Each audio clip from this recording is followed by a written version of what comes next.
Marcus Chun sat alone at the corner booth of Romano's Italian bistro, his military-pressed shirt slightly wrinkled from nervous fidgeting. 38 years old, single father of two, Afghanistan veteran with a Purple Heart collecting dust in his drawer. He checked his phone for the 15th time. 7:45. She was 45 minutes late. The waiter had already refilled his water 3 times, each glance more pitying than the last. Marcus felt the familiar sting of rejection creeping in. Another failed attempt. Another woman who saw his profile picture with his kids and ran the other way. He should have known better. Who wants a ready-made family with a man who still wakes up sweating from nightmares? He was reaching for his wallet when he heard them. For small voices, breathless and urgent. "Excuse me, mister, are you Marcus?"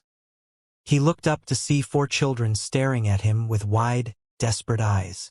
The oldest, maybe 10, clutched a crumpled note. The youngest, barely 5, had tear-stained cheeks.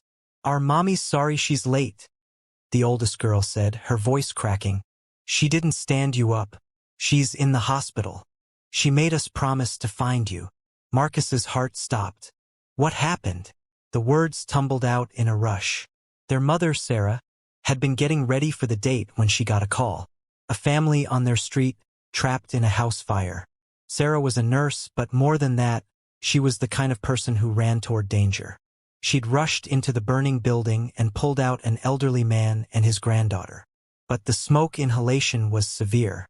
She'd collapsed outside, telling the paramedics to treat the victims first. As they loaded her into the ambulance, she'd grabbed her daughter's hand and gasped out one desperate request. "Find Marcus Chun at Romano's. Tell him she's sorry. Tell him this matters." Marcus didn't hesitate. Which hospital? 20 minutes later, he walked into St. Mary's Emergency. For kids trailing behind him, his own 2 children now with them after a frantic phone call to his sister. He found Sarah in room 12, oxygen mask covering her face, soot still on her arms. Their eyes met and she tried to speak. He moved closer, taking her hand. "Don't apologize," he said softly. "I'm exactly where I'm supposed to be."